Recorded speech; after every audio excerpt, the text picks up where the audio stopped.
ಏನ್ ಮಾಡ್ತಿದ್ರಂತ ಆ ದಿನಗಳಲ್ಲಿ ಅಭಿಷೇಕವನ್ನ ಮಾಡ್ತಿದ್ರು.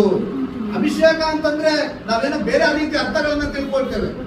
ಅಭಿಷೇಕ ಅಂತಂದ್ರೆ ಒಬ್ಬ ವ್ಯಕ್ತಿಯನ್ನ ಒಂದು ಕೆಲಸಕ್ಕಾಗಿ ನೇಮಿಸುವಂತದ್ದು, ಯಾಜಕನನ್ನ ಯಾಜಕ ಕೆಲಸಕ್ಕಾಗಿ ನೇಮಿಸುವಂತದ್ದು, ಪ್ರವಾದಿಯನ್ನ ಪ್ರವಾದಿ ಕೆಲಸಕ್ಕೆ ನೇಮಿಸುವಂತದ್ದು, ಅರಸನ ಕಾರ್ಯಗಳಿಗೆ ನೇಮಿಸುವಂತದ್ದು.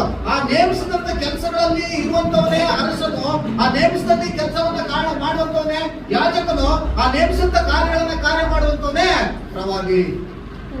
ಈಗ ಪ್ರವಾದಿಯನ್ನಾಗಿ ಅಭಿಷೇಕ ಮಾಡಿದಾಗ ಪ್ರವಾದಿ ಕೆಲಸನೇ ಮಾಡಬೇಕು, ಅವನು ಯಾಜಕನ ಕೆಲಸ ಮಾಡಂಗಿಲ್ಲ. ಯಾಜಕನಾಗಿ ನೇಮಿಸಿದಾಗ ಯಾಜಕನ ಕೆಲಸನೇ ಮಾಡಬೇಕು, ಅವನು ಅರಸನ ಕೆಲಸ ಮಾಡಂಗಿಲ್ಲ.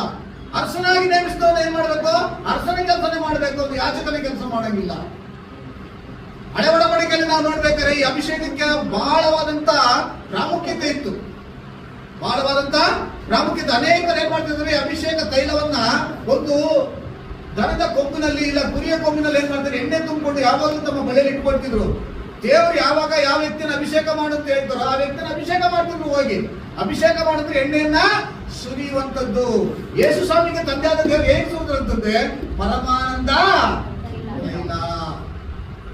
ಈ ಆನಂದ ಸಂತೋಷ ಯಾವಾಗ ಬರುತ್ತಂತಂದ್ರೆ ಆ ಯೇಸು ಕ್ರಿಸ್ತನ ನಮ್ಮ ಹೃದಯಗಳಿಗೆ ಬಂದಾಗ ನಮ್ಗೇನ್ ಬರುತ್ತೆ, ಆನಂದ ಸಂತೋಷ. Alleluia, alleluia.